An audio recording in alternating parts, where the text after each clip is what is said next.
Man, this brother had everything: the look, the voice, the presence. When Sherrick stepped on stage, he didn't just sing, he glowed. His voice was silk, smooth enough to stop you in your tracks. Back in 1987, when he dropped Just Call, people thought a new soul legend was born. But then, he vanished. No more hits, no more interviews, just whispers, rumors, and heartbreak. How does a man go from a major label debut to disappearing from the music scene entirely? What really happened behind the fame, the charm, and that smile that could light up a room? Let's get into the story of Sherik, a man who had it all, and somehow lost it all. Let me know where you're watching this from in the comments. Grab yourself a warm drink, maybe a cup of water or tea, sit back, and let's start this journey together. Before the world knew the name Sherik, he was just F. Lamonte Smith, born the 6th of July 1957 in Sacramento, California. Growing up in the late 1960 and early 1970, the sound of soul and gospel filled every corner of his life. His mother was a deeply spiritual woman who made sure Sunday mornings were for church, and that's where Sherik first touched a microphone. Man, they said when that kid opened his mouth, the whole congregation froze. His tone wasn't loud, it was pure like velvet with power behind it. You could already hear the emotion that would later define him. Music became his safe place. The streets around him were rough, and the world wasn't kind to young black dreamers from working-class neighborhoods. While other kids talked about jobs and staying out of trouble, Sherik had this wild dream to make it big, to sing on stages where his idols once stood. You know, back then, that wasn't just ambition, that was survival. By his teenage years, he was soaking up everything: Sam Cooke's smoothness, Marvin Gaye's emotion, Donny Hathaway's soul. He would stay up late with a cheap cassette recorder, practicing harmonies and rewriting lyrics just to see how they sounded. Folks who knew him said he had that different kind of fire, the kind that can't be taught. After high school, Sherik began chasing opportunities up and down the West Coast. He performed with local bands, bouncing from rehearsal to rehearsal, chasing that next call. Around the early 1980 period, he joined a group called Kagena, a short-lived funk and soul act that gave him his first taste of the business. They weren't famous, but that experience taught him how the music industry really worked. The hustle, the politics, the disappointment. Still, he kept going. People who met him back then said he was fearless. Sherik had this confident charm, part preacher, part soul brother. He could talk his way into a studio session even when nobody invited him. He believed his talent was his ticket out. Man, that confidence, it was magnetic. But behind that smooth talk and ambition, there was always struggle. Like many young artists of that era, Sherik faced racism in the industry, constant rejection, and financial pressure. There were moments he didn't even have enough money for bus fare to auditions. Yet, he never stopped showing up. That's something people forget before the fame, before the chaos. Sherik worked. By the mid-1980 period, his persistence started paying off. Word spread about this young singer with a golden voice who could blend gospel purity with R&B sensuality. He started getting session work, singing demos and background vocals for producers around Los Angeles. He was finally getting close to the dream. But fame doesn't come without temptation. Even during those early sessions, some noticed his intensity, the way he pushed himself too hard, staying up all night, chasing perfection. Friends would say, he wanted it so bad he didn't know when to stop. And that hunger, that unstoppable drive, would become both his blessing and his curse. Still, every time he stepped to a microphone, people stopped and listened. The man could deliver heartbreak and hope in a single note. He didn't just want to sound good, he wanted to make you feel something. Then came the break that would change his life. During one of those demo gigs, he crossed paths with someone who saw what others missed. Raynoma Gordy, the former wife of Motown founder Berry Gordy. Raynoma had an ear for real talent, and when she heard Sherik, she knew he had it. She took him under her wing, introduced him to people in the industry, and helped shape his sound. For a kid from Sacramento who used to sing in church, this was like stepping into the gates of Motown heaven. But fame and opportunity move fast. One moment, you're in a small studio cutting demos. The next, you're sitting across from executives talking about record deals. Sherrick's dream was no longer a dream, it was becoming real. Yet, behind the charm and the voice, the pressure was quietly building. He had the looks, the voice, and now the connections. Everything seemed ready for takeoff. But as history would show, sometimes success isn't the hardest part, it's staying grounded when it finally comes. And for Sherik, that's where the story starts to twist. Man, once Renoma Gordy stepped into Sherrick's life, things started moving fast. She wasn't just some industry insider, she was Motown royalty. She'd seen legends rise and fall, and when she met Sherik, she said his voice reminded her of that golden era, real, raw, emotional. Renoma believed this man could bring back the spirit of soul in a time when pop and synth were taking over. Sherik trusted her completely. She became his mentor, his manager, and eventually, the woman in his life. Together, they built what looked like a comeback story straight out of a movie, the fallen Motown queen helping a hungry young singer chase his dream. They started recording demos, shopping his music to major labels. It wasn't easy, but every person who heard that voice knew they were listening to something special. By 1985, Sherik was getting studio time at major LA recording houses.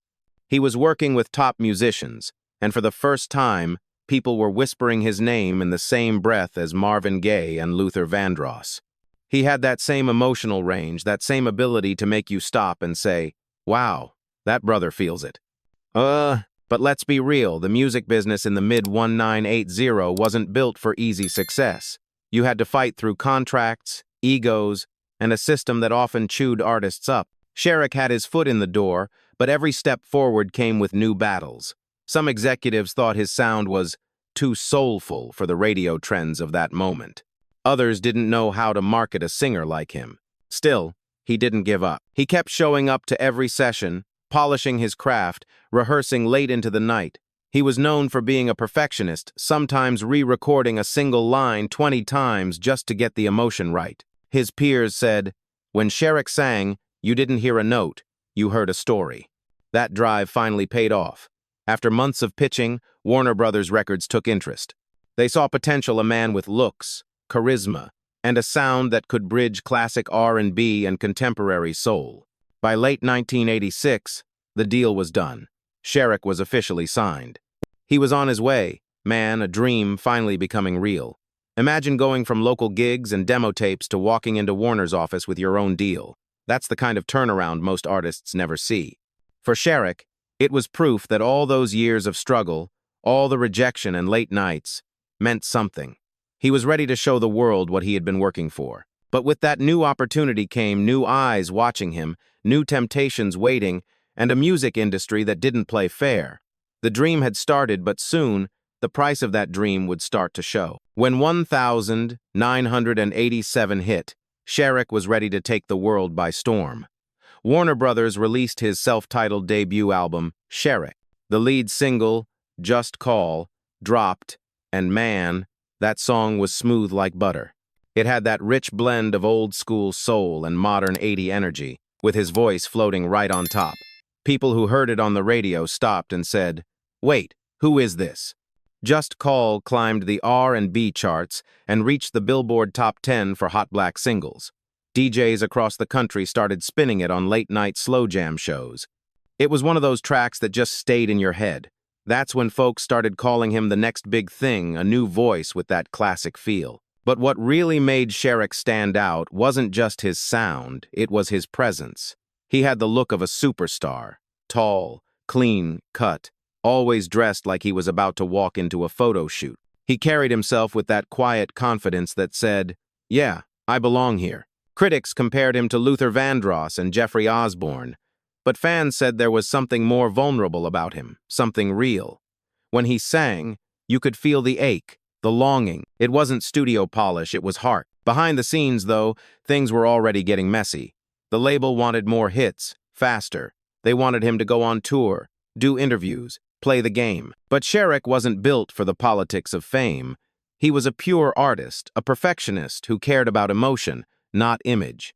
And in an era where flash and style sold records, that made him stand out but also put him at risk. Still, he was living the dream, performing on national television, appearing in magazines, getting recognized in airports. It was everything he'd imagined as a kid singing in church. Yet, people close to him noticed something was off. He seemed restless. Some said he was burning out. Others whispered that he was struggling with personal demons even then. You know, sometimes when success finally hits, it doesn't fix what's broken inside, it just makes the cracks more visible. Sherrick was trying to balance it all. The fame, the pressure, the expectations. He had his big break, but deep down, he was already fighting a storm that most people couldn't see. That album should have been the beginning of a long, legendary career. Instead, it marked the start of a very different story, one that would turn from triumph to tragedy faster than anyone could have imagined. For a brief moment in 1987, it looked like Sherrick was finally living the dream. Just Call was playing on black radio stations coast to coast, from LA to New York. Every DJ who touched that record knew it was special. It had that late-night groove, the kind of song you slow dance to with the lights low and the radio turned up.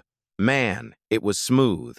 And when people heard that falsetto in the chorus, they said, "This brother's got it." Sherrick started getting booked on TV shows and R&B showcases. He performed on Soul Train, and when he stepped onto that stage, the crowd went wild. His smile, his moves, the way he connected with the mic, it was all natural. You could see that confidence, but also that shyness underneath. It was like he knew he had something powerful, but part of him didn't believe it would last. Critics were starting to take notice too. Magazines like Jet and Billboard called him one of the most promising new voices in soul music. Warner Brothers was pushing for a second single, Let Me Be the One, and though it didn't climb as high as Just Call, it showed his range and class. Sherrick wasn't just another singer, he was a storyteller. And man, that voice. It had this ache, this truth. Fans compared him to Luther Vandross, yes, but also to Sam Cooke because when Sherrick sang, it felt spiritual. You could tell he came from gospel roots. He wasn't trying to impress, he was trying to reach your soul. During this period, he started touring, hitting major cities, opening for bigger acts, meeting fans who were just discovering him. People loved that he was humble. He'd sign autographs, take time to talk, and never acted like a superstar. That humility made people root for him even harder. Behind all the lights and applause, though, there was a different kind of pressure. Raynoma was still guiding his career, but now there were record execs, promoters, and hangers-on in the mix. Everyone wanted a piece of Sherrick, his time, his voice, his energy. Fame was moving fast, and it was starting to pull him in directions he didn't always want to go. Still, for that short window, he was flying high. His songs were on the radio, his face was in magazines, and his future looked limitless. Fans thought he was about to take his place among the R&B greats, the new generation carrying the torch. But sometimes, the brightest lights cast the darkest shadows. And while Sherrick was smiling for cameras and signing contracts, something inside him was quietly cracking. The glory days were here, but so were the first signs that everything he'd built could soon fall apart. Success can be a beautiful thing, man, but it can also be heavy. After that first wave of fame, Sherrick's world started to shift. The late 1980 was a wild time in the music industry. R&B was exploding, but behind the scenes, artists were dealing with shady contracts, non-stop schedules, and every kind of temptation you could imagine. And for someone like Sherrick, sensitive, spiritual, emotional, that pressure hit hard. People around him began noticing changes. One day he'd be full of energy, charming everybody in the studio. The next day he wouldn't show up at all. Some thought he was just tired. Others whispered about something darker, addiction. It wasn't confirmed then, but those close to him saw the signs. The industry moved fast, and there wasn't much mercy for artists who stumbled. Warner Brothers had high hopes for him, but when he started missing appearances and canceling shows, the label grew nervous. Promoters complained. Interviews were skipped. The same people who once called him a future legend started calling him unreliable. And in that business, man, that word can end a career real quick. Raynoma tried to help. She'd been through the machine before she knew how fame could eat people alive. She reached out, pushed him to get help, but it's hard to save someone who's already slipping. Sherrick was proud. He didn't like asking for help. He wanted to believe he could handle everything on his own. By 1988, things were getting rough. The momentum from his debut was fading. The label wanted a second album, but the sessions weren't going anywhere. Some days he'd record for hours. Other days he wouldn't show. There were rumors about financial problems, about falling out with management. The dream that once looked unstoppable now felt fragile. And yet, when he did make it to the mic, the magic was still there. Producers said even at his lowest, that voice, man, that voice could still give you chills. But talent alone couldn't save him. The industry had moved on to the next big thing, and Sherrick, the man who was supposed to revive soul, was quietly disappearing from the spotlight. He tried a few comebacks in the early 1990s, performing small gigs, recording demos, trying to get back on track. But the addiction, the stress, the whispers, they followed him everywhere. For every step forward, something pulled him 2 steps back. It's crazy when you think about it. One minute you're on top of the world, the next minute your name's barely mentioned. Fame doesn't fade, it evaporates. For Sherrick, that's exactly what started to happen. The fall wasn't sudden.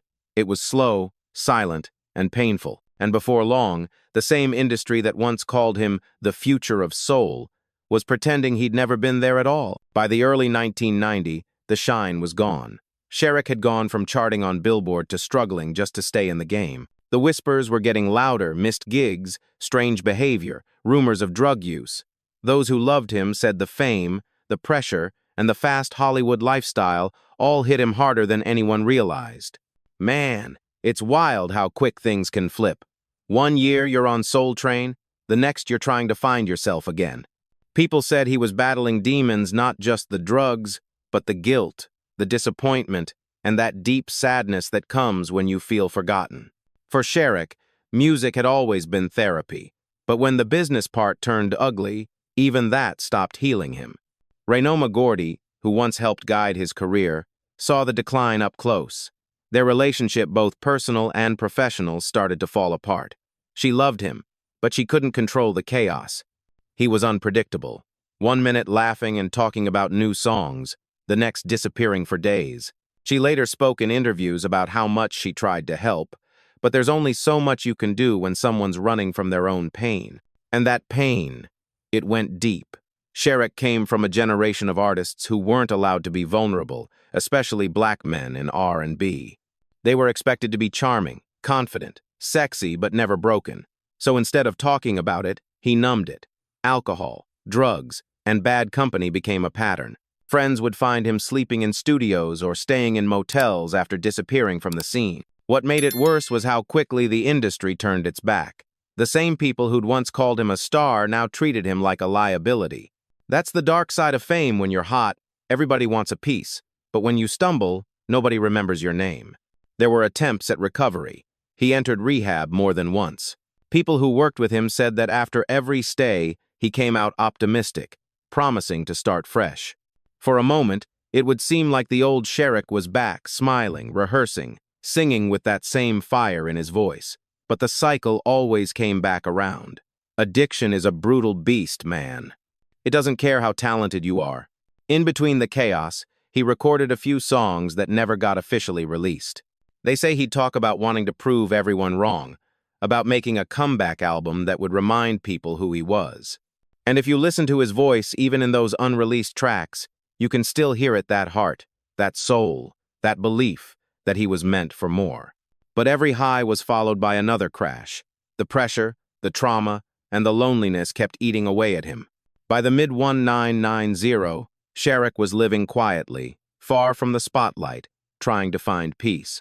He was still writing, still dreaming, but the industry had moved on. And that's the saddest part for someone who once had the world in his hands. He ended up feeling invisible. The demons inside weren't just about drugs. They were about disappointment, about being misunderstood, about carrying too much pain in silence. Still, there were flashes of hope.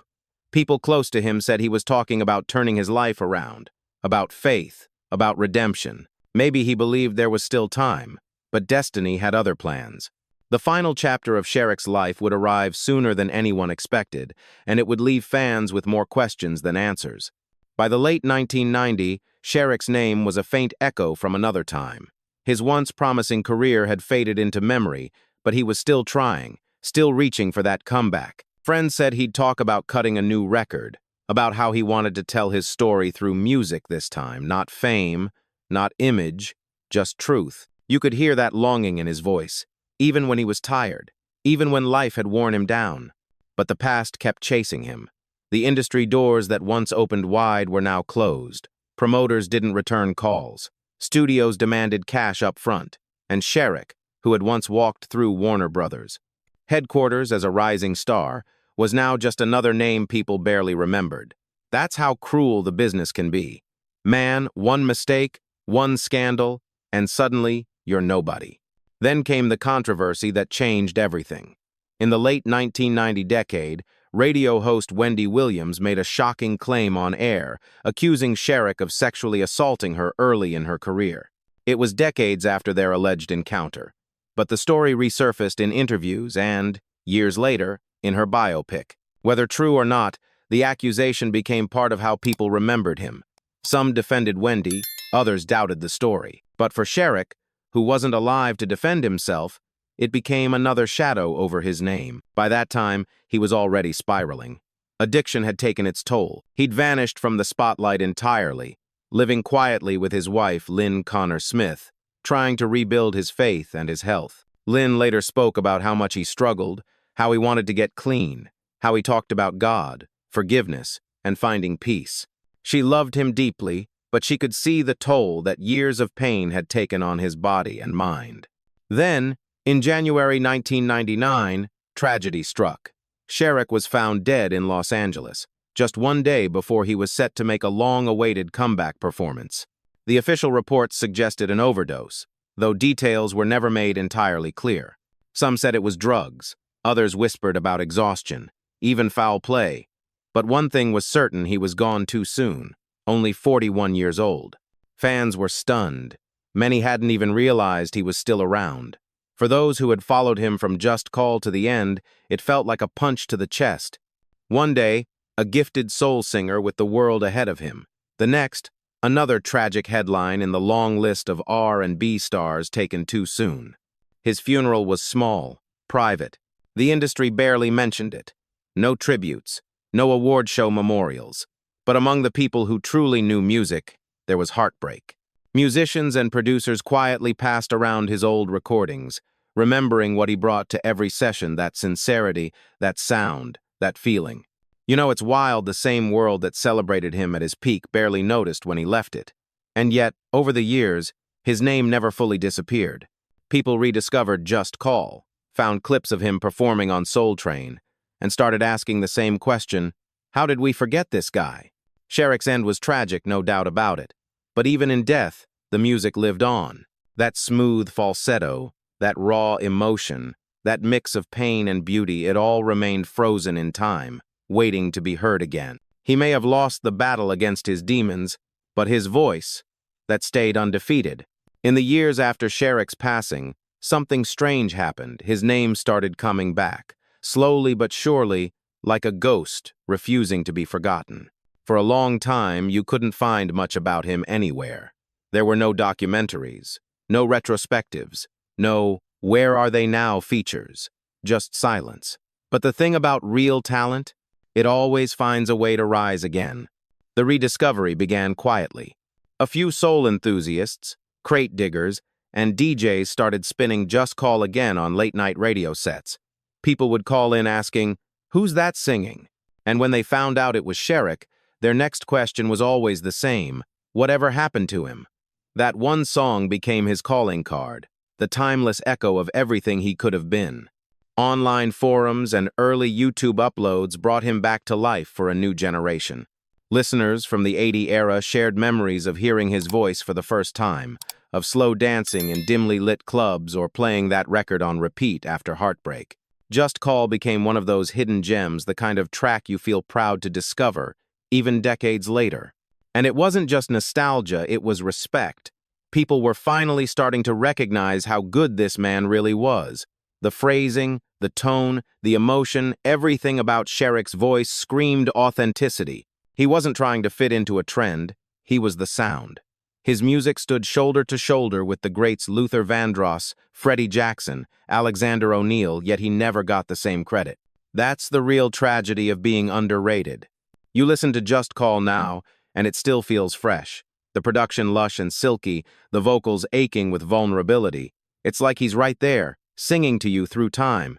You can tell he came from the church, from that gospel soul that never fades. Every note carried a story, a struggle, a prayer. What's even more powerful is how fans began piecing his story back together through interviews, through his wife's memories, through rare TV appearances. People realized that behind the scandals, behind the addiction, there was a man who deeply loved music, who fought hard against the pain, who wanted to leave something beautiful behind. You know, man, it's wild how the internet gave second chances to people who never got their flowers while they were alive. For Sherik, that digital revival was a form of justice. Channels started posting his performances, blogs began writing retrospectives, and younger artists started citing him as an influence. That's how legends are reborn, not through charts, but through people who feel their work. Even in interviews years later, Raynoma Gordy spoke of him with a mix of sorrow and admiration. She said Sherik reminded her of the old Motown spirit, raw, emotional, fearless. His wife Lynn continued to defend his legacy too, describing him as a good man lost in a bad system, someone who battled demons but never lost his heart. And that's the thing about Sherik, his story isn't just about failure or tragedy, it's about resilience. He made one album, one undeniable hit, and somehow that single body of work carried his name through time. People still stream it, sample it, share it. It's like that voice refuses to die. Today, when soul music fans talk about the forgotten greats, Sherrick's name is right there on the list. He's part of that conversation alongside artists who burned bright but left too soon. There's even a sense of pride among older fans who were there back in 1987, like, yeah, I remember him. He was the real deal. On social media, tributes pop up every year around his birthday. People post clips from Soul Train, write comments like, "This man should have been a superstar," and share how his music helped them through hard times. That's the mark of a true artist when the work outlives the fame. Some even call Sherrick's story prophetic. He came into the game with honesty and passion, got swallowed by an industry that rewards image over soul, and still left behind a sound that can break your heart decades later. That's not just underrated, that's unforgettable. Maybe the industry didn't celebrate him, but the people did. And in the end, that's what matters. His music didn't vanish. It evolved into something timeless. Every time someone discovers Just Call, that's Sherik being heard all over again. You can hear echoes of him in singers who came after that emotional vulnerability, that smooth gospel phrasing. Artists like Kenny Lattimore, Glenn Lewis, and even early Maxwell carried pieces of that sound forward. Whether they knew it or not, they were walking a path Sherik helped pave. It's strange how time can heal a reputation. What once was a story of failure turned into a story of legacy. People don't talk about how he fell anymore. They talk about how he sounded. And that's the beauty of music, man.